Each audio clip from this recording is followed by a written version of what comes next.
کتنے ایسے لوگ ہیں جو جانے والوں کے دیتے ہیں کہ اللہ ان کی بخشش کر دے، اللہ ان کی قبر ٹھنڈی کر دے. کوئی ماں باپ بہن بھائی عزیز و کربا جائیں جو بڑے چاہنے والے ہوتے ہیں، ان کے لیے تو کوئی دعا کر دیتا ہے یا ان کے لیے کوئی صدقہ خیرات کر دیتا ہے، لیکن ملنے والے جاننے والوں کے لیے کرتا کوئی نہیں.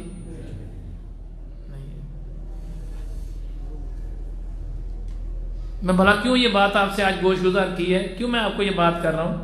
اس لیے میں نے آپ کو بات گوش گزار کی ہے، ہم کسی غلط فہمی میں ہیں. ہمیں غلط فہمی ہے کوئی کہ ہمارے مرنے کے بعد وہ بھی میرے لیے کرے گا، وہ بھی میرے لیے کرے گا، وہ بھی میرے لیے کرے گا. میرے بھائیوں، پردے میں سننے والی بہنوں اور بیٹیوں، کوئی کسی کے لیے کچھ کرتا. اب دنیا میں دیکھ لیں کون کس کو کما کے دیتا ہے. اگر بیٹا بھی کما کے دیتا ہے تو پھر وہ ایک دن سوچ میں پڑ جاتا ہے کہ میں زیادہ پیسے دے رہا ہوں، کم کرنے چاہیے. اللہ، بھائی اگر بھائی کو کما کے دے رہا ہے، کہہ رہے ہیں میں زیادہ پیسے دے رہا ہوں، اس کے کم کر دوں. حالانکہ ایک وہ رشتے ہیں جن رشتوں پہ بندہ بڑا مان کرتا ہے.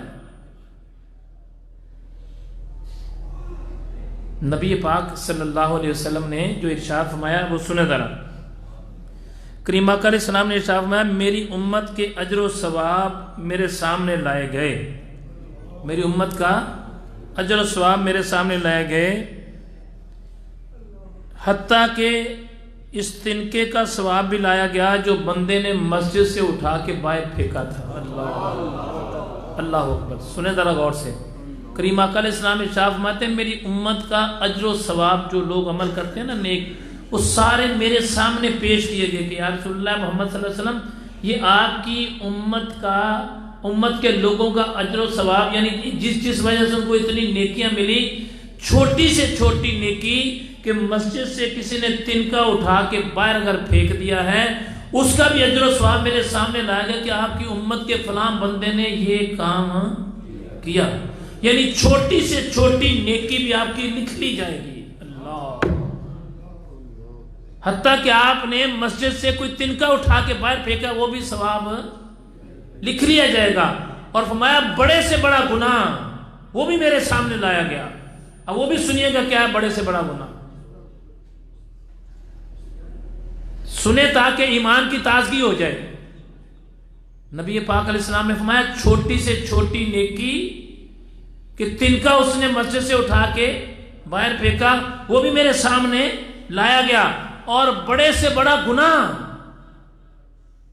بڑے سے بڑا گناہ وہ بھی میرے سامنے لایا گیا جو میری امت کا تھا. وہ کیا تھا؟ وہ یہ تھا کہ جو اس کو قرآن کی چاہے 2 آیتیں بھی یاد تھیں، جو قرآن کو پڑھ کے بھول گیا، یہ بڑے سے بڑا گناہ ہے اس کا. اللہ اکبر. اس کا مفہوم سنا رہا ہوں.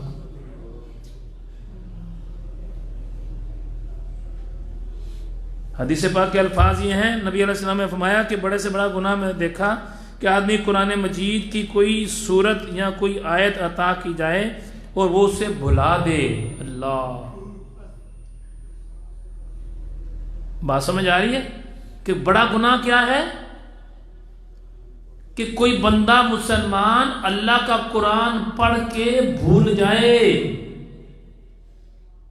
میں سوال کرنا چاہوں گا، اس دور حاضر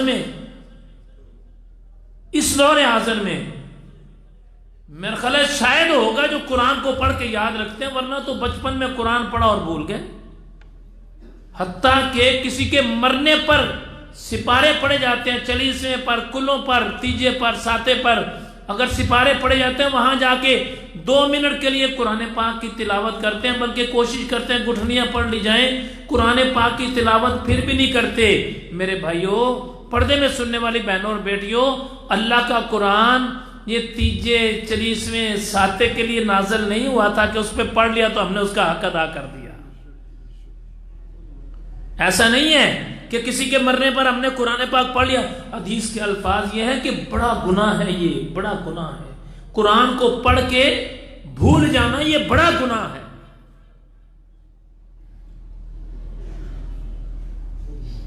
میں آپ سے یہ عاجزانہ عجز و انکساری سے گزارش کر رہا ہوں، سوچو ذرا، ہم قرآن کو پڑھ کے بھولے ہوئے ہیں، یاد ہے ہمیں قرآن؟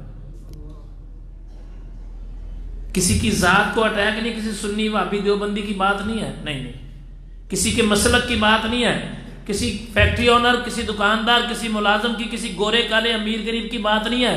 بحیثیت مسلمان کلمہ گو جو بھی مسلمان میری آواز کو سن رہا ہے، وہ مرد ہے چاہے عورت ہے، چاہے بوڑھا ہے چاہے بچہ ہے، چاہے بزرگ ہے، چاہے کوئی بھی ہے، مجھے ایک بات تو بتائیں کہ ہم کتنے ایسے لوگ ہیں ہمارے معاشرے میں کہ ہم قرآن پاک کو پڑھ کے بھول گئے ہیں۔ میں کہتا ہوں آپ تو دین سے وابستہ لوگ ہیں نا، آپ تو ہفتہ وار اجتماع میں بھی آتے ہیں، جمعے کی نماز کے لیے بھی آتے ہیں، کسی نہ کسی طریقے سے علماء کے پاس بھی جاتے ہیں، بزرگوں کے پاس بھی جاتے ہیں، اپنے پیروں کے پاس بھی جاتے ہیں۔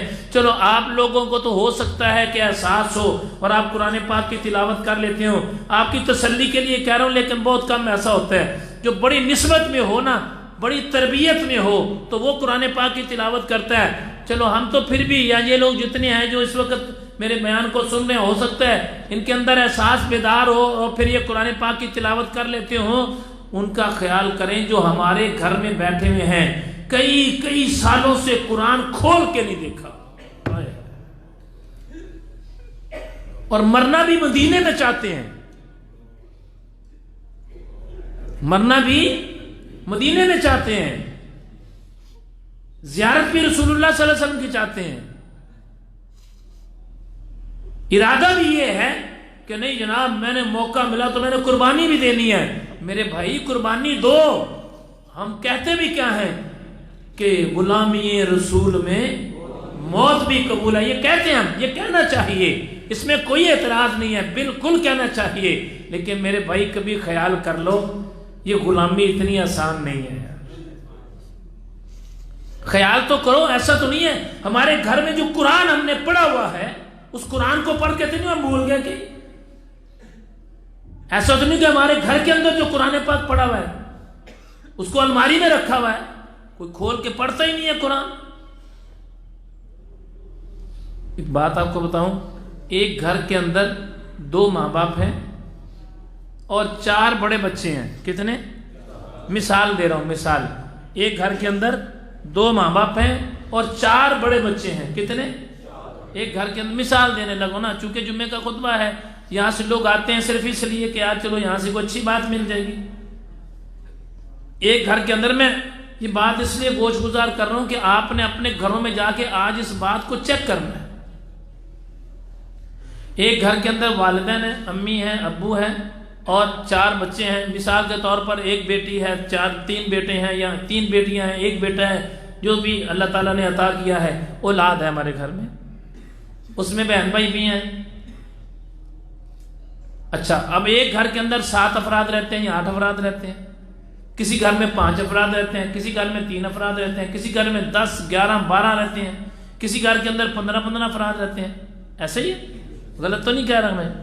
اچھا، جس گھر میں جتنے افراد ہیں موبائل سیٹ اتنے ہی ہیں، غلط تو نہیں کہہ رہا میں؟ حتیٰ کہ چھوٹا بچہ ہوتا ہے نا، اس کے لیے بھی علیحدہ لیپ ٹاپ لے کے رکھا ہوا ہے یا کوئی ایسا سسٹم لے کے رکھا ہے جس سے بچہ اس پہ، جتنے گھر میں موبائل، جتنے گھر میں افراد ہیں اتنے، یہ مڈل طبقے کی بات کر رہا ہوں، ہائی جنٹری میں ہے تو اگر 10 لوگ ہیں تو ہو سکتا ہے 15 موبائل ہوں، انٹرنیٹ کنیکشن علیحدہ ہے، وہ باقی سارے جتنے سارے معاملات ہیں وہ علیحدہ ہیں۔ ایک گھر کے اندر اگر 15 افراد ہیں تو کم از کم میرا خیال ہے کہ 12 موبائل تو ہوں گے، بولے صحیح۔ غریب لوگوں کے گھر میں تو نہیں ہے، لیکن مڈل طبقہ، اور آج کل تو مطلب کہ تقریباً شہروں کے اندر تو ایسا ہے، گاؤں میں بھی ایسا ہو رہا ہے کہ جتنے افراد ہیں اتنے موبائل، بولو یار ایمانداری سے فیصلہ کرنا ہے، ایک گھر میں 15 افراد ہیں یا 12 افراد ہیں تو 12 موبائل ہیں، ایک گھر میں 15 افراد ہیں، قرآن پاک ایک ہی رکھا ہوا ہے، ہائے ہائے ہائے، قرآن ایک ہی رکھا ہوا ہے اپنے گھر میں۔ یہ قرآن سے ہماری محبت ہے۔ اچھا، وہ قرآن بھی ایسا جو کبھی کسی نے کھولا ہی نہیں ہوگا، عرصہ گزر گیا ہوگا قرآن پاک کو کھولے، کتنا عرصہ گزر گیا ہوگا ہمارے گھروں میں قرآن کو کھلے ہوئے۔ باتیں آپ صبح اٹھ کے، جو فیس بک یوزر ہیں، جو واٹس ایپ کو استعمال کرتے ہیں، جو نیٹ کو استعمال کرتے ہیں، صبح اٹھ کے دیکھیں کہ پورا نیٹ جو ہے وہ مفتیوں سے، عالموں سے، دینداروں سے بھرا ہوا ہے، اور یہ وہ دیندار ہیں جن کے گھر میں کئی کئی سالوں سے قرآن نہیں کھولا گیا ہو.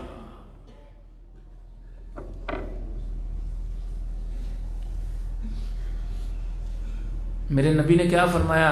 فرمایا کہ بڑا گناہ میرے سامنے لایا گیا، امت کا بڑا گناہ. امت کا بڑا گناہ یہ ہے کہ قرآن پڑھ کے بھول جائے. یہ بڑے گناہوں میں سے ہے. اور یہاں صورتحال کیا ہے پتہ ہے؟ آپ لوگ میری بات کی تائید کریں گے، اس بات کو تسلیم کریں گے، اس بات کو مانیں گے کہ ایک گھر کے اندر 15 افراد رہتے ہیں، قرآن پاک 1 یا 2 ہی ہیں. اور بڑی عجیب بات یہ ہے کہ گھر میں 15 افراد رہتے ہیں تو شاید کوئی 1-2 ہی ایسے ہوں گے کہ جو قرآن کی تلاوت کرتے ہوں گے، باقی کوئی تلاوت کرتا نہیں ہے. میرے بھائیوں اور پردے میں سننے والی بہنوں اور بیٹیوں، ایک بات کو یاد رکھو، اگر ہم چاہ رہے ہیں ہمارے گھروں سے پریشانی کم ہو تو اللہ کے قرآن کی تلاوت کرو. اگر ہم چاہ رہے ہیں ہمارے گھروں میں مصیبت نہ آئے تو اللہ کے قرآن کی تلاوت کرو.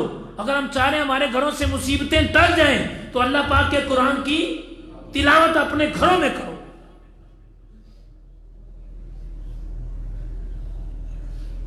اگر ہم چاہ رہے ہیں ہماری مصیبتیں ٹل جائیں، پریشانیاں ٹل جائیں، اذیتیں ٹل جائیں، کاروبار بہتر ہو جائے، تو بہترین طریقہ ہے اللہ پاک کے قرآن کی تلاوت کرو. چاہے کوئی امیر ہے، چاہے غریب ہے، چاہے گورا ہے، چاہے کالا ہے، چاہے کوئی مزدوری کرنے والا ہے، چاہے کوئی فیکٹری کا مالک ہے، ہمیں اپنے گھر میں قرآن کی تلاوت کرنی چاہیے. ایک بات کی ہر جمعے مجھے بڑی خوشی ہوتی ہے، ایک ساتھی یہاں بیٹھتے ہیں آ کے، وہ ہر جمعے کیا کہتے ہیں؟ پیر صاحب آج میں نے نا اپنے گھر والوں سے 3 قرآن پڑھائے ہیں پورے ہفتے میں، کبھی 2 پڑھائے ہیں، کبھی 4 پڑھائے ہیں. ہر جمعے انہوں نے پہلا پیغام دینا ہوتا ہے، ہاتھ کے اشارے سے آج 3 قرآن پڑھے گئے ہیں، 4 پڑھے. پورے ہفتے میں اپنے سارے گھر والوں کو بٹھا کے پورا ہفتہ اپنے بچوں سے، اپنی بہو سے، خود بھی، بیوی بھی، سارے مل کے قرآن کی تلاوت کرتے ہیں. پھر ہفتے بعد یہاں پر لے کے آتے ہیں، جتنا قرآن میں نے پڑھا ہے، جو مرنے والے لوگ ان کو اصحال ثواب کرتے ہیں. اصحال ثواب کا ایشو ایک علیحدہ آ گیا، لیکن کیا خوب گھرانہ ہوگا کہ جس گھر کا ہر فرد اللہ کا قرآن تلاوت کرتا ہو. میرے بھائیوں آپ سے میری گزارش ہے، پردے میں سننے والی بہنوں اور بیٹیوں، آپ سے بھی میری گزارش ہے، اپنے گھروں میں اللہ کے قرآن کی تلاوت کرو. یہ اللہ کا قرآن ہماری بخشش کا ذریعہ بنے گا.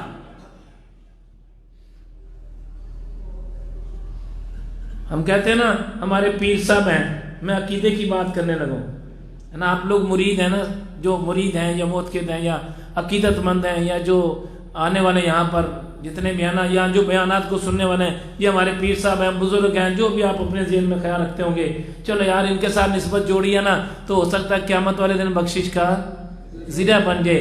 اس میں تو شک ہے کہ بنے یا نہ بنے، اس میں تو شک ہے. اللہ اگر اذن دے گا تو بات ہوگی نا، اللہ اس کی بخشش کرے گا تو بات ہوگی نا. لیکن ایک بات میں کہہ رہا ہوں جو گارنٹی والی بات ہے، بالکل اس میں شک ہی نہیں ہے. وہ کیا؟ میرے نبی نے فرمایا تم اللہ کے قرآن کی تلاوت کرو، قیامت والے دن تمہاری شفاعت کرے گا. اس میں شک ہی نہیں ہے کوئی، اللہ شک ہی نہیں ہے اس میں کوئی. اللہ کے قرآن کی گھر میں تلاوت کرو، قیامت والے دن آپ کی شفاعت کرے گا اور کہے گا اللہ کی بارگاہ میں، اللہ یہ دنیا میں میری تلاوت کیا کرتا تھا، باری تعالیٰ اس کے سارے گناہ معاف کر دے. اللہ کا قرآن ہماری سفارش کرے گا اللہ کی بارگاہ میں بیٹھ کر. خصوصاً جو خاص کر جو لوگ انٹرنیٹ کے ذریعے سے میرے بیان کو سن رہے ہیں، بات کو سن رہے ہیں، اور جو لوگ یہاں لائیو بیٹھ کے میری بات کو سن رہے ہیں، میں سب سے التجا کرنا چاہوں گا اپنے گھروں میں تلاوت قرآن ضرور کرو. اپنے گھروں میں تلاوت قرآن ضرور کرو. یہ قرآن پاک ایسی کتاب ہے جو دنیا میں سب سے زیادہ پڑھی جانے والی ہے، اور قرآن پاک ایسی کتاب ہے کہ جس کتاب کے پڑھنے والا اللہ تعالیٰ اس پڑھنے والے مسلمان ایمان والا ہو، اللہ تعالیٰ پڑھنے والے کے گناہ معاف کر دیتا ہے.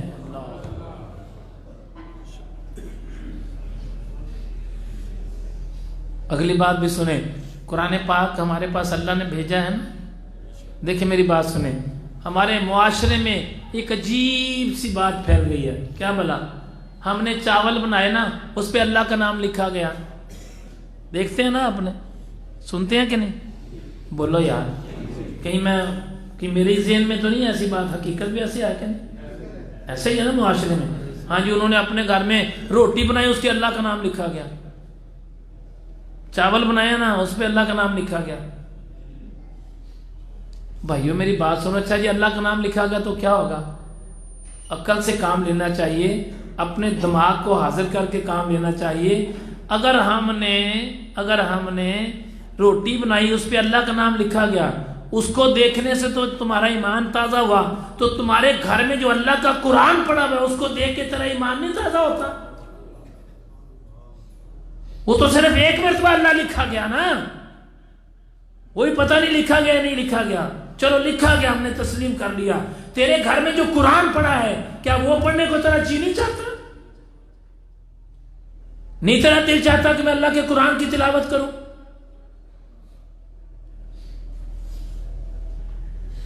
رسول اکرم صلی اللہ علیہ وسلم حضرت جبرائیل علیہ السلام کو بلا کے پھر قرآن کا دور کی ریپیٹ اس کو سنایا کرتے تھے.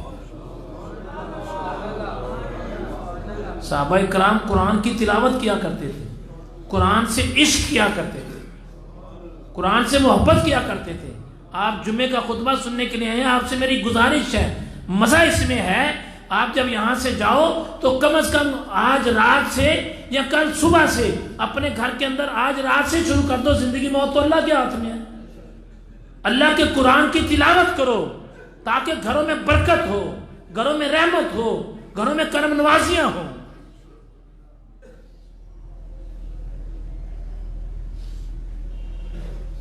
ہمیں کیا کرنا چاہیے؟ ہمیں قرآن سے اپنا رشتہ، بولیں، قرآن سے اپنا رشتہ. آگے حدیث پاک سنیں. میرے اور آپ کے نبی صلی اللہ علیہ وسلم نے ارشاد فرمایا، بیان کیا کہ ایک سیاہ رنگ کی عورت مسجد میں جھاڑو دیا کرتی تھی، اور رات کو فوت ہو گئی. جب صبح ہوئی تو رسول اللہ صلی اللہ علیہ وسلم اس کے متعلق بتایا گیا تو نبی علیہ الصلوۃ والسلام نے ارشاد فرمایا، مجھے اسے بروقت کی اطلاع کیوں نہیں دی؟ پھر آپ صلی اللہ علیہ وسلم صحابہ کرام کو لے گئے اور اس کی قبر پر کھڑے ہوئے اور اللہ اکبر کہا اور اس کے لیے دعا کی. سنو ذرا مسجدوں کا مقام سنو، مسجدوں کا. اب میں نے قرآن پاک کی بات بتائی نا آپ کو، اب مساجد کی بات، چونکہ یہ کرونا شور ہو رہا ہے نا، ٹھیک ہے، یہ مرض ہے، اس میں کوئی شک نہیں ہے، لیکن ہمیں کیا کرنا چاہیے؟ اپنے گھروں میں تلاوت قرآن کریں تاکہ اس مرض سے ہم بچ سکیں. میرے اور آپ کے نبی علیہ الصلوۃ والسلام کی حیات طیبہ میں ایک عورت تھی جو آ کے مسجد کی صفائی کیا کرتی تھی. اللہ، کیا تھی؟ کون؟ کالی عورت تھی، سیاہ عورت، وہ مسجد کے آ کے صفائی. اس سے ثابت کیا ہوا کہ عورتیں بھی مسجدوں کی صفائی کر سکتی ہیں. اب وہ صفائی کرتی تھی، پھر اچانک اس کا انتقال ہو گیا. رسول اللہ صلی اللہ علیہ وسلم کو بتایا گیا، یا رسول اللہ صلی اللہ علیہ وسلم، وہ فلاں عورت جو ہے نا اس کا انتقال ہو گیا جو مسجد کی صفائی کرتی تھی. تو میرے اور آپ کے نبی پاک علیہ الصلوۃ والسلام نے لجپال نبی دیکھیں کیسے ہیں. اللہ فرمایا، یار تم نے مجھے اس وقت کیوں نہیں بتایا جب فوت ہوئی؟ اور پھر صحابہ کو ساتھ لیا اور پھر اس کی قبر پر چلے گئے. اللہ، اس کی قبر پر جا کے دعا مانگی. لازم بات ہے، اللہ کی بارگاہ میں گزارش کی، اللہ اس کے گناہ معاف کر دے، اس کی خطائیں معاف کر دے. تیرے گھر کی خدمت کیا کرتی تھی.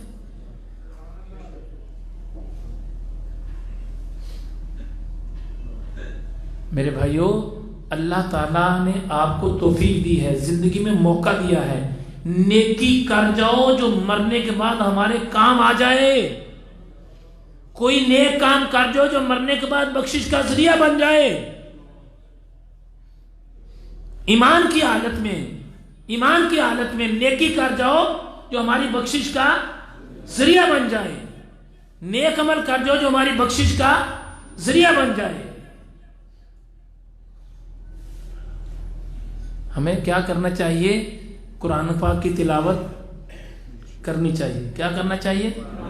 پھر بولو. رسول اللہ صلی اللہ علیہ وسلم نے فرمایا کہ تم ایک تنکا بھی اٹھا کے جو مسجد سے باہر پھینکتے ہو، چھوٹی سے چھوٹی نیکی، قرآن اس کے بارے میں ارشاد فرماتا ہے ہر شخص کو اس کا پورا پورا بدلہ دیا جائے گا. چھوٹے سے چھوٹا گناہ اور چھوٹے سے چھوٹی نیکی اس کی لکھی جائے گی, اس کو پورا پورا بدلہ دیا جائے گا اس کا. اب میرا آپ سے سوال ہے, ہم نے ذرا خود ہی چیک کریں, قیامت والے دن تو جو چیکنگ ہونی ہے سو ہونی ہے نا, قبر میں تو جو چیکنگ ہونی ہے. میرا آپ سے سوال ہے, میں بھی اسی میں شامل ہوں, ہم خود تو ذرا اپنے آپ کو چیک کریں, ہمارے نامہ اعمال میں نیکیاں زیادہ ہیں یا گناہ زیادہ ہیں؟ اللہ,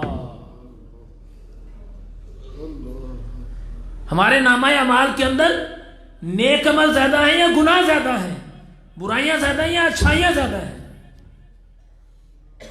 میرا خیال ہے کسی کو پوچھنا نہیں پڑے گا, خود ہی سمجھ آ جائے گی کہ گناہ زیادہ ہیں یا نیکیاں زیادہ ہیں. اور پھر اگر خود ہی سمجھ آ جائے تو پھر بھی سمجھدار بندہ وہ ہے جس کو سمجھ آ جائے پھر وہ سمجھداری کر لے. سمجھدار وہ ہے جس کو سمجھ بھی آ جائے کہ میرے نامہ اعمال میں نیکیاں کم ہیں, پھر بھی وہ نیکی نہ کرے تو اسے سمجھدار کہا نہیں جائے گا. ایک بندہ ہے نا, اس کو سمجھ آ گئی ہے کہ میرے گھر سے پیسے خرچہ راشن ختم ہو گیا ہے, اگر پھر بھی اپنے گھر میں راشن نہیں ڈالے گا تو کیا ہوگا؟ مسئلہ بھوکا رہنا پڑے گا, بھوکا رہنا پڑے گا. سمجھ جو آ گئی, پتہ بھی چل گیا. اچھا, ایک بندہ ہے کہ اس کو پتہ چل گیا میرے گھر میں راشن نہیں ہے, لیکن وہ لانا چاہتا, اس کے پاس پیسے نہیں ہیں. کبھی اس سے بھی پوچھ کے دیکھو کہ وہ دن کیسا ہے کہ بچے دودھ کے لیے پیسے مانگے اور پیسے نہ ہوں, ماں باپ کی دوائی کے لیے پیسے مانگے اور پیسے نہ ہوں.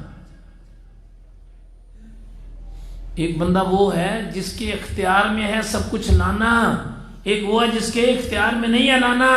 ایک بندہ وہ ہے جس کی زندگی اور سانس ٹھیک ہے, وہ نیکی کر سکتا ہے. ایک وہ ہے جو ہاسپٹل پڑا ہوا ہے, پتہ نہیں اس نے بچنا ہے یا نہیں بچنا. میرے بھائیوں, آپ سے میرا ایک سوال اور گزارش ہے, ہمیں خود اپنا احتساب کرنا چاہیے, ہمارے نامہ اعمال میں نیکیاں زیادہ ہیں یا گناہ زیادہ ہیں. ہمیں پتہ چل جائے گا ہمارے نامہ اعمال میں ہے کیا زیادہ.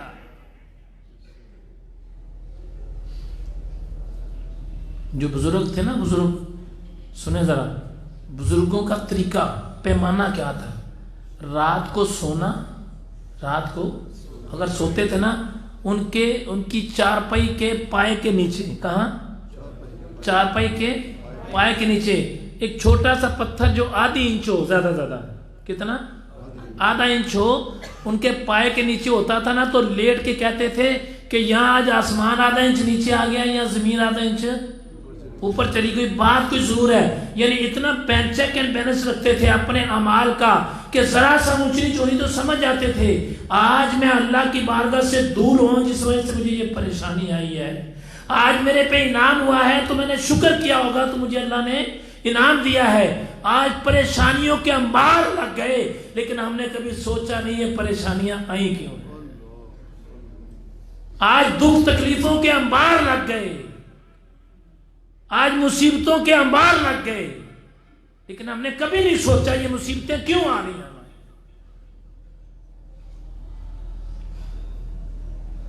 میرے بھائیوں, پردے میں سننے والی بہنوں اور بیٹیوں, میں آپ سے ایک بات گزارش کرنا چاہوں گا. جمعے کا دن ہے, اللہ تعالیٰ آپ کو لے کے آیا یہاں پر, اللہ آپ کو لمبی زندگی صحت اور ایمان دے, لمبی زندگی صحت اور ایمان دے, لمبی زندگی صحت اور ایمان دے. لیکن جتنی مرضی لمبی ہو, ایک دن اس نے ختم ہو جانا ہے. پھر سوچو کیا ہوگا نامہ اعمال میں ہمارے, ہم کون سی نیکیاں اپنے ساتھ لے کے جائیں گے؟ ہمارے نامہ اعمال میں کیا نیکی ہے؟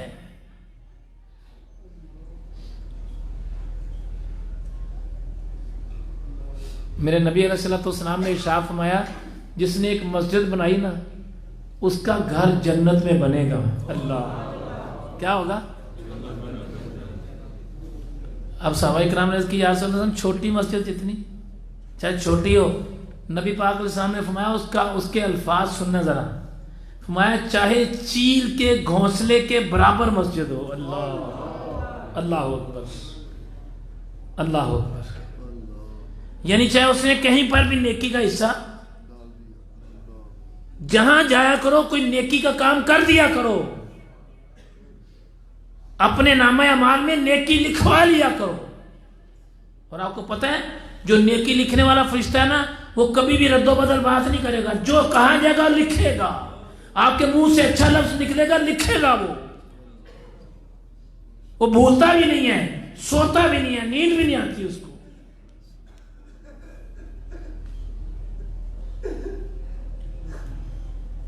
آج میں آپ لوگوں کو صرف یہ گزارش کرنا چاہوں گا, آج جمعے کا دن ہے, اللہ پاک نے ہمیں موقع دیا ہے, اللہ پاک نے ہمیں توفیق دی ہے, موقع دیا ہے, مہلت دی ہے. میں آپ سے کہنا چاہوں گا آج جا کے آپ نے چیک کر لینا ہے میرے نامہ اعمال میں نیکیاں زیادہ ہیں یا گناہ زیادہ. بس چیک کر لینا ہے آپ نے. بس جب آپ چیک کریں گے تو ساری سمجھ آ جائے گی. چیک کرنے کے بعد بھی اگر نہ سمجھے بندہ تو پھر نہ سمجھ آئے.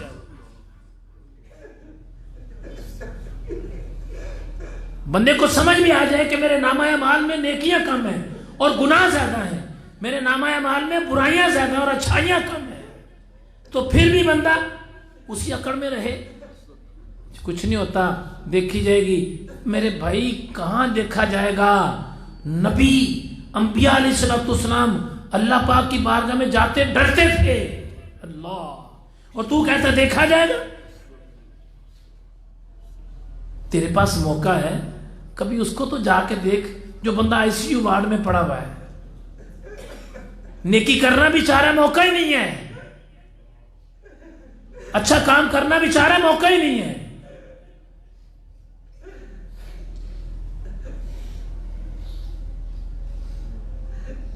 ہمیں تو اللہ نے موقع دیا ہے, نیکی کر جاؤ. میں کوئی چندہ مسجد کے لیے نہیں مانگ رہا میرے بھائی, آپ سے پیسے کے لین دین کی بات نہیں کر رہا.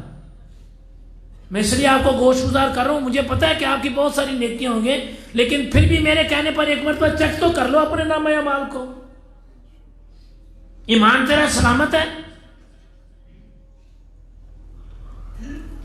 سب سے پہلے اپنے ایمان تو چیک کرو. اپنے منہ سے کوئی ایسے کفر یا کلمے تو نہیں نکلے.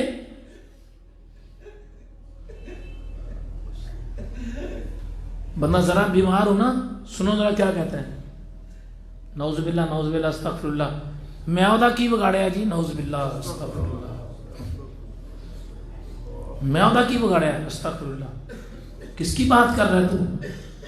جو سارے جہان کا مالک ہے. اگر وہ تجھے بگاڑنے پہ آ جائے گا نا تو چیخے پھر جہان سنتا ہے.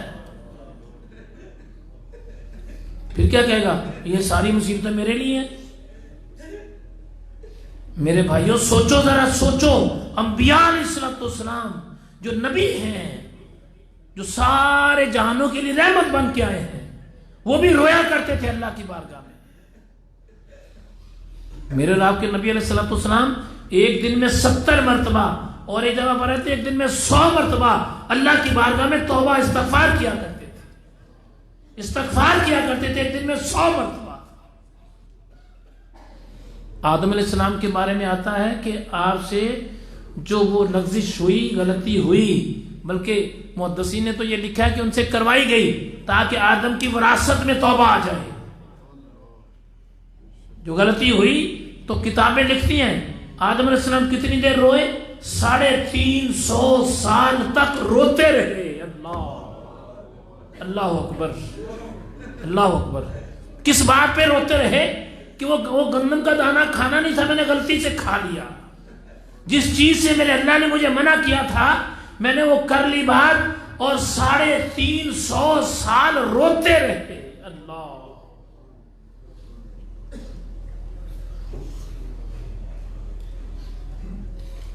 ادھر صورتحال کیا ہے؟ ادھر صورتحال دیکھیں کیا ہے. زندگیاں گزر گئی گناہ کرتے کرتے,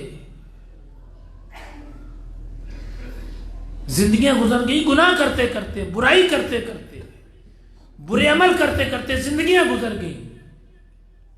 توبہ کا گمان اور خیال بھی نہیں ہے. میں کہنا صرف یہ چاہوں گا, ہم اولاد آدم ہیں. اللہ نے ہمیں وراثت میں توبہ دی ہے, ہمیں فائدہ اٹھانا چاہیے. اللہ رب العالمین کی بارگاہ میں توبہ کرنا چاہیے, اپنے گناہوں پر معافی مانگنی چاہیے, اپنے نامہ اعمال کو درست کرنا چاہیے, اپنے نامہ اعمال سے غلطیاں نکلوا لینی چاہیے. اگر پھر بھی دماغ میں درستگی نہ آئے نا، دماغ میں درستگی نہ آئے تو کبھی کبھی ہاسپٹل کا چکر لگا لیا کریں. وہاں جو پڑے ہوئے مریض ہیں ان کو دیکھ لیا کریں ایک دفعہ. میرا مشورہ یہ ہے، آپ مریضوں کو ایک دفعہ دیکھ لیا کریں جا کے. ان کو حالت دیکھنے کے بعد سمجھ آ جائے گی یار کہ میری اوقات ہے کیا.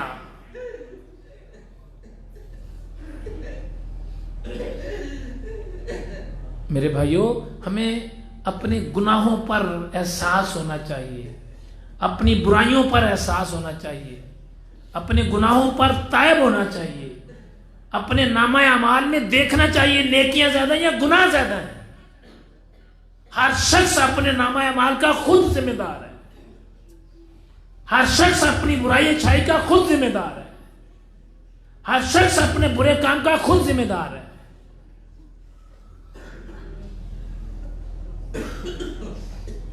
دیکھیں نا، ایک سوچیں ذرا، تھوڑی دیر کے لیے سوچ لیں. اگر کسی کے نامہ اعمال میں برائیاں زیادہ ہیں اور اس کے پاس موقع بھی ہے، ٹائم بھی ہے، پھر بھی اس نے اس سے فائدہ نہیں اٹھایا، خدا نخواستہ اگر وہ بغیر توبہ کے مر گیا تو پھر انجام کیا ہوگا؟ اب تھوڑی دیر کے لیے آپ قبرستان کا چکر لگائیں، وہاں جا کے دیکھیں کتنے ایسے لوگ ہوں گے جو بغیر توبہ کے چلے گئے.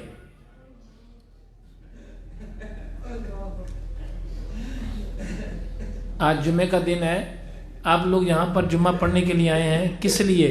کہ وہاں جا کے بیان سنیں گے نا، عقیدہ مضبوط ہوگا. آج دیکھیں نا غیر مسلم طاقتیں کیا کر رہی ہیں پتہ ہے؟ وہ نبی علیہ السلام کی شان میں گستاخی کرتے ہیں، وہاں بیٹھ کے وہ بک بک کرتے ہیں، سارے مسلمانوں کے دل دکھتے ہیں. ہم احتجاج کر لیتے ہیں، احتجاج کے بعد ان کو کیا فرق پڑتا ہے؟ ہماری عقل دیکھیں کتنی جاہلانہ انداز ہے ہمارا.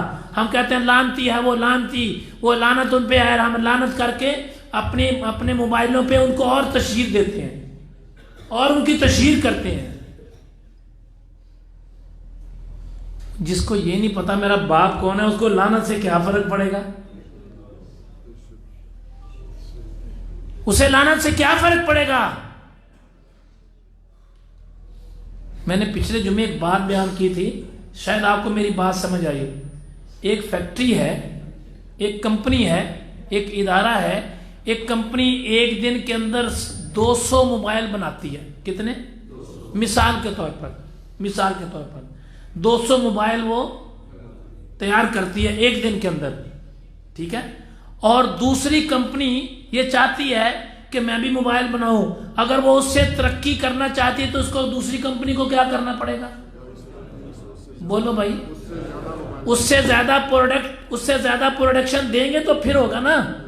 اس سے زیادہ اگر 250 بناتے ہیں، 250 بناتے ہیں تو اس سے آگے نکلیں گے. اگر اس سے کم بنائیں گے تو اس سے آگے نکل سکتے. یہ بات ٹھیک ہے؟ اتنی سمجھ تو آگے نا بات کی. اچھا، ایک کمپنی ہے جو 200 موبائل روز بناتی ہے، دوسری اس کے مقابلے میں آنا چاہتی ہے، وہ زیادہ بنائے گی تو اس سے آگے نکلے گی، اور اگر زیادہ نہ بنائے تو اس سے آگے نکل سکتی نہیں ہے. ایک کمپنی 200 موبائل بنائے، دوسری کمپنی 10 موبائل بنائے، یہ آنے والے ٹائم میں اس کا مقابلہ کر سکتے؟ اچھا، پھر وہ کہے جی جو 200 موبائل بنا رہے ہیں میں اس کی ٹانگیں توڑ دوں گا، یہ کر دوں گا، وہ کر دوں گا. تو ہر دیکھنے والا اسے کیا کہے گا؟ یہ جاہل ہے. بلکہ جو 200 بنانے والی کمپنی ہے نا، وہ ہنسے گی اس بات پہ اور ان کا مذاق اڑائے گی. ان جاہلوں کو پتہ نہیں ہم کیا کر رہے ہیں. یہ سنو میرے بھائی، اگر وہ گستاخ تیار کر رہے ہیں، اللہ کیا کر رہے ہیں؟ پورا یورپ مل کے، پورے غیر مسلم مل کے اگر گستاخ تیار کر رہے ہیں، ایک مثال ہے روزانہ کے 200 گستاخ تیار کرتے ہیں، تو ہم 300 عاشق تیار کریں تو مقابلہ ہوگا. ہم اپنی اولادوں کو عالم بنائیں تو مقابلہ ہوگا. احتجاج کرنے سے مقابلہ نہیں ہے. احتجاج کرنا چاہیے، بالکل کرنا چاہیے، بالکل کرنا چاہیے. لیکن اصل احتجاج یہ ہے ہم اپنی اولادوں کو نبی علیہ السلام کی محبت سکھائیں. یہ اصل احتجاج ہے.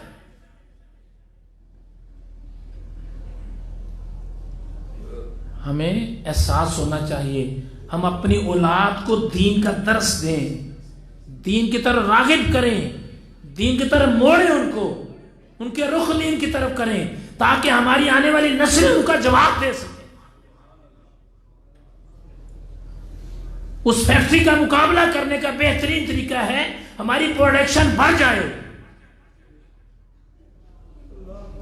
اگر ہماری پروڈکشن نہیں بڑھے گی تو پھر مقابلہ کرنا بڑا مشکل ہو جائے گا۔ یہ جو نوجوان بیٹھے ہیں یہ سوچیں، یہ جو بچے پڑھتے ہیں یہ سوچیں کہ ہم نے کل کو کفار کا مقابلہ کرنا ہے۔ پھر فرمایا میرے نبی نے، فرمایا ایک مومن، اللہ کون؟ 7 کافروں پر بھاری ہوگا۔ اللہ کیا فرمایا؟ ایک مومن 7 کافروں پر بھاری ہوگا، تو ایک عالم کی شان پھر کیا ہوگی؟ اللہ، ایک عالمہ کی شان پھر کیا ہوگی؟ وہ جو بہن بیٹی عالمہ بن جائے پھر اس کا مرتبہ مقام کیا ہوگا؟ پھر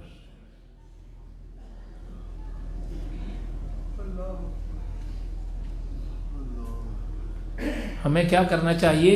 ہمیں اس بات کی طرف دھیان دینا چاہیے۔ احتجاج کریں، ٹھیک ہے، حکومتی لیول پر جو کر سکتے ہیں ہمیں کرنا چاہیے۔ اصل احتجاج ہمارا کیا ہے؟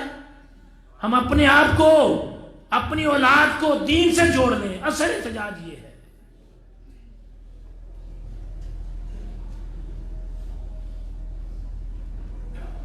گورنمنٹ نے اعلان کیا کہ جس کے سر پہ ہیلمٹ نہیں ہوگا نا اس کا چلان ہو جائے گا، موٹر سائیکل چلانے والوں کا۔ ہم کیا کرتے ہیں؟ بولو بھائی، ہیلمٹ پہنتے ہیں؟ غلط تو نہیں کہہ رہا میں؟ ہیلمٹ ہم کس لیے؟ کہ 200-400 کا چلان نہ ہو جائے، ایسا ہی ہے۔ گورنمنٹ نے کہا کہ ماسک لگا کے باہر نکلو ورنہ 100 روپے جرمانہ ہو جائے گا۔ ہم ماسک لگا کے نکلتے ہیں تاکہ ہمیں 100 روپے جرمانہ نہ ہو جائے۔ میرے بھائیوں، یہ تو بات ہے دنیاوی مال و زر کی، یہ دنیا کے مال کی بات ہے، وہاں ایمان کی دولت کی بات ہو رہی ہے۔ یہ دنیا کی دولت کا نقصان ہے، وہاں ایمان کی دولت کا نقصان ہے۔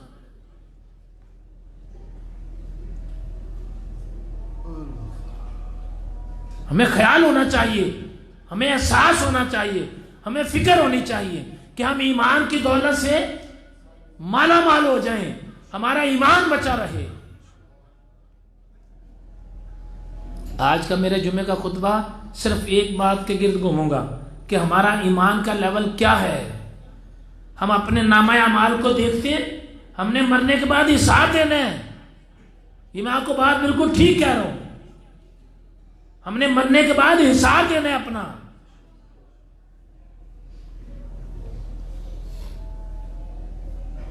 ہم نے حساب دینا ہے مرنے کے بعد اپنا۔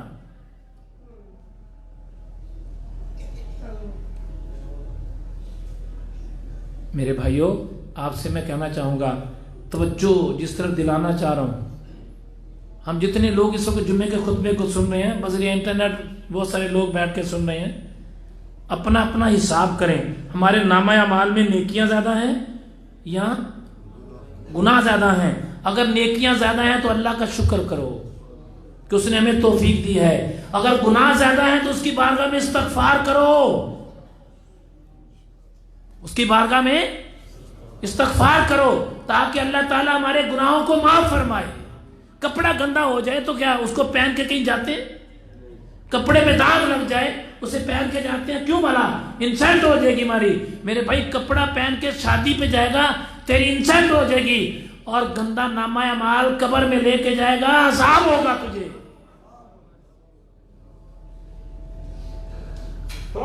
یہاں تو دھلنے کی امید ہے، وہاں کیسے دھلے گا تیرا گند سارا؟ پھر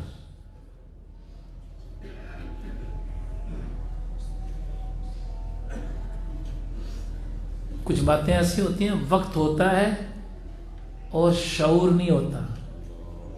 بات سمجھ گئے؟ کوئی وقت ہوتا ہے، شعور نہیں ہوتا، پھر جب شعور آتا ہے پھر وقت نہیں ہوتا۔ تھوڑی بات مشکل ہے لیکن سمجھنے میں سم آ جائے گی بات، کہ بعض وقت ایسا ہوتا ہے وقت ہوتا ہے لیکن شعور، جیسے مثال دوں گا، ہمارے چھوٹے بچے ہیں نا، اس کو سمجھا تھک جو سمجھ آتی، وقت ہے لیکن شعور نہیں ہے. اسی کے ابا کو لے لو, ان کے پاس اب شعور ہے اور وقت. میرے بھائی سوچو ذرا, اللہ نہ کرے وہ دن آیا ایسا کہ ہم بستر مرگ پر پڑے ہوں اور زندگی کے سانس گر رہے ہوں, اور پھر سوچے اتنے گند کو صاف کر لیں, پھر کیسے صاف ہوگا وہ نامہ اعمال کا گند, کیسے صاف ہوگا پھر وہ؟ کیونکہ نامہ اعمال کے گند صاف کرنے والی صرف ایک ذات ہے جسے میرے اللہ کی ذات کہا جاتا ہے.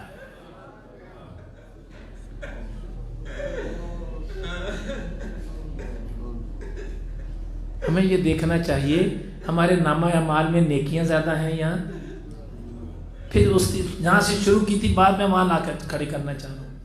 ہمیں دیکھنا چاہیے, میرے نبی نے فرمایا چھوٹی سے چھوٹی نیکی وہ بھی میرے سامنے لائی گئی, امت کے بڑے سے بڑا گناہ بھی میرے سامنے لایا گیا. فرمایا چھوٹی سے چھوٹی نیکی یہ ہے کہ تو نے جو مسجد سے تنکا اٹھا کے باہر پھینکا ہے, میرے سامنے وہ بھی امت کی نیکی پیش کی گئی. اور بڑے سے بڑا گناہ میری امت کا یہ کہ جس کے سینے میں قرآن پاک کی ایک آیت مبارکہ بھی ہے, یا قرآن جس کے سینے میں وہ پڑھ کے بھول جائے, یہ بہت بڑا گناہ ہے.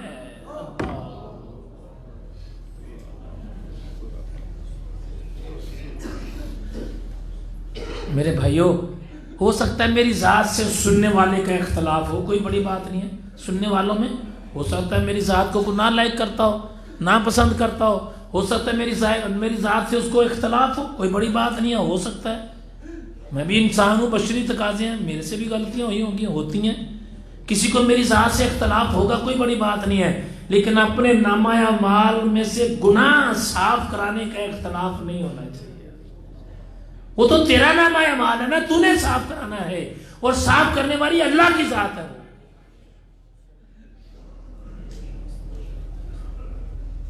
یہ پیروں کو ماننے والے, بزرگوں کو ماننے والے, ہم سنی لوگ ہیں, پیروں کو ماننے والے ہیں, بزرگوں کو ماننے والے ہیں.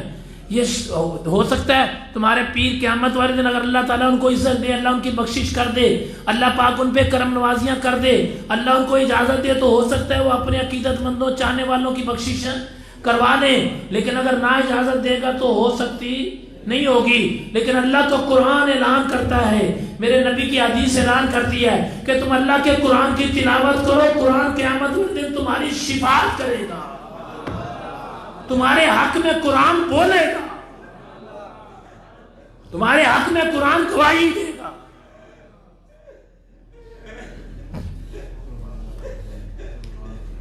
کیونکہ یہ پیر خانہ ہے نا, یہاں پر لوگ دور دراز سے, میرے نبی علیہ الصلوۃ والسلام نے فرمایا جو مسجد میں دور سے آتا ہے اس کو زیادہ ثواب ملتا ہے.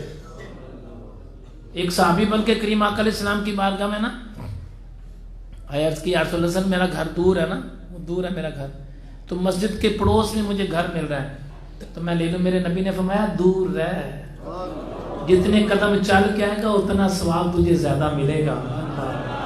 اللہ اللہ اللہ اللہ اللہ. یہ دور سے لوگ آتے ہیں, قریب دور دراز سے لوگ آتے ہیں. میں ایک ایک قدم کے بدلے اجر ملتا ہے مسجد میں آنے کا, ایک ایک قدم کے بدلے میں اجر ملتا ہے, ہر قدم لکھا جاتا ہے. دور سے آنے والوں کا, نزدیک سے آنے والا, جو جتنا زیادہ دور سے آتا ہے اس کو اتنا زیادہ اجر ملتا ہے. اور یاد رکھیں جس مسجد میں آپ نماز پڑھیں قیامت والے دن وہ مسجد آپ کے حق میں بولو گواہی دے گی. حدیث پاک میں تھا جہاں پر بھی اللہ کا ذکر کرو وہ زمین اللہ کے بارگاہ میں قیامت والے دن اس بندے کے حق میں گواہی دے گی. اور جس مسجد میں آپ نماز پڑھیں گے وہ مسجد قیامت والے دن اللہ کی بارگاہ میں جا کے آپ کے حق میں گواہی دے گی. اور جو دور دراز سے اور قریب سے مرکز انوار مدینہ میں آتے ہیں, یہ آپ کے مرکز بھی ہے اور آپ کا پیر خانہ بھی ہے, آپ کے بزرگ بھی یہاں پر ہے نا, تو پھر ساری گواہیاں جمع ہوں گی اللہ کی بارگاہ میں قیامت والے دن. دور سے بھی آتے ہیں, جو قریب سے بھی آتے ہیں, اپنے نامہ اعمال میں نیکیاں لکھوا لو, اپنے نامہ اعمال کے گناہ بخشوا لو. ہم لوگ تو مرد اٹھ کے آ جاتے ہیں نا, موٹر سائیکل نکالی مرد اٹھ کے آ گئے, ایسا ہی ہے نا, گاڑی نکالی لوکل پہ آ گئے. بہت ساری بیٹیاں ایسی, بہت ساری بہنیں ایسی جن کو سسرال والے بھی نہیں آنے دیتے, میکے والے بھی نہیں آنے دیتے, بہن بھائی نہیں آنے دیتے, باپ نہیں آنے دیتا, وہ پھر بھی آ کے مرکز میں, پھر بھی آ کے مساجد میں نماز ادا کرتی ہیں, حالانکہ ان کے لیے مسجد میں آنا ضروری نہیں ہے. لیکن فی زمانے میں عورتوں کو مساجد میں لاؤ یا اپنے گھروں کے ماحول کو صحابہ کے گھروں جیسا ماحول بناؤ.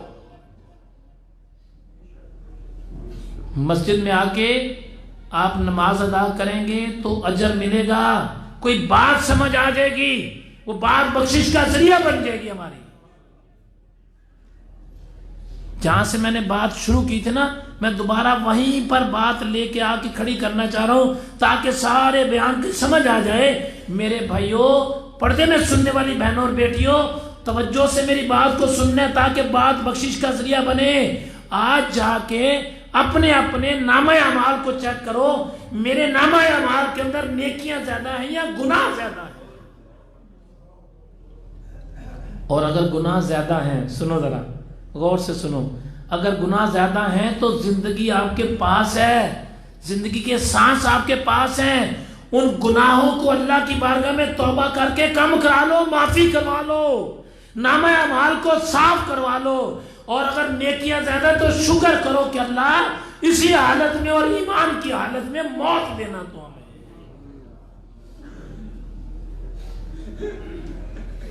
اپنے اعمال کو خود ہی صاف کروانا ہے, کسی نے کروانا نہیں ہے. جو لوگ دنیا سے چلے گئے ہیں, مجھے ایک بات تو بتائیں, ایمانداری سے بات بتائیں, ہمارے کتنے چہیتے, کتنے پیار کرنے والے, کتنے عقیدت مند, کتنی محبت کرنے والے لوگ چلے گئے, اپنے کندھوں پہ سوار کر کے ان کو چھوڑ آئے, مسجد کی چارپائی پہ لٹا کے ان کو چھوڑ آئے. کتنے لوگ دنیا سے چلے گئے ہیں. ایمانداری سے فیصلہ کر لو, ایمانداری سے فیصلہ کرو, کتنا ہم قرآن پڑھ کے ان کو سالے ثواب کرتے ہیں.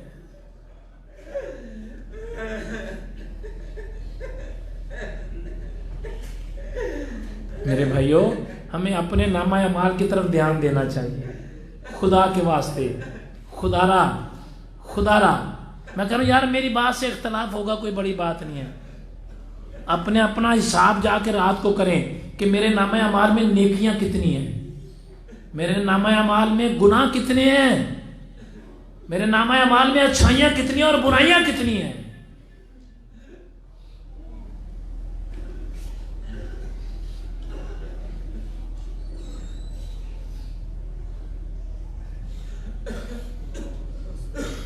اور ایک بات اگلی بھی سنو, رسول اللہ صلی اللہ علیہ وسلم نے فرمایا کہ میرے پاس میری امت کی چھوٹی سے چھوٹی نیکی لائی گئی.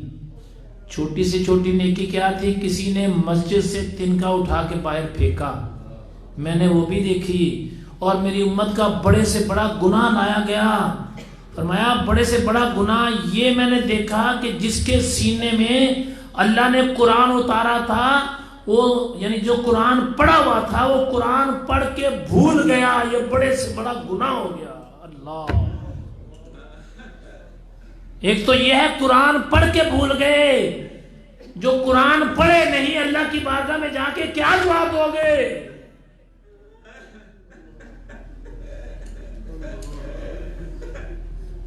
اللہ کے قرآن کی بات ہے نا, کسی مولوی ملوٹے کی بات نہیں ہے. ہم قرآن پڑھ کے بھول گئے بھائیو. ہمارے گھر میں اگر 15 افراد ہیں, 12 افراد ہیں, 10 افراد ہیں, 5 افراد ہیں, جتنے افراد ہیں اتنے موبائل ہیں. چلو بہت سارے گھرانوں میں ایسا نہیں ہوگا, ایسا نہیں ہوگا. بہت سارے گھرانوں میں, غریب گھرانوں میں ایسا نہیں ہوگا نا, میں اس بات کو تسلیم کرتا ہوں, اس میں ایسا نہیں ہوگا. میں کہتا ہوں ایک بچہ اسکول میں جاتا ہے, ایک گھر کے اندر 5 بچے ہیں, 5 بچے اسکول جاتے ہیں, کتنی کتابیں ہوتی ہیں ان کی؟ ایک بچے کی 8 8 10 10 12 12 15 15 20 20 کتابیں ہوتی ہیں. ایسا ہی ہے. ایک بچے کی اگر 5 بچے ہیں تو 20 کو اگر ضرب دی جائے تو 100 کتاب ہو جائے گی.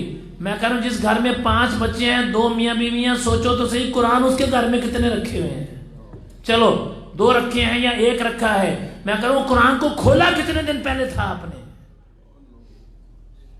کتنے دن پہلے آپ نے قرآن کو پڑھا تھا؟ کس نے پڑھا تھا قرآن کو؟ ہمیں قرآن پاک کو پڑھنا چاہیے، قرآن کی تلاوت کرنی چاہیے۔ اللہ تعالیٰ کی بارگاہ میں دعا کریں اللہ ہمیں قرآن پاک پڑھانے کی توفیق عطا فرمائے۔ آخر میں ایک حدیث پاک سننے تاکہ ایمان بچا رہے، ایک حدیث پاک سننے۔ میرے نبی پاک علیہ الصلوۃ والسلام نے ارشاد فرمایا، اس کا مفہوم سنا رہا ہوں کہ تم میں سے بہتر وہ ہے اللہ ہائے ہائے ہائے، کیا فرمایا؟ ہائے ہائے، کیا فرمایا؟ پھر بتائیں۔ تم میں سے بہتر وہ ہے جو قرآن پڑھے اور قرآن پڑھائے۔ اللہ ہمیں عمل کی توفیق عطا فرمائے۔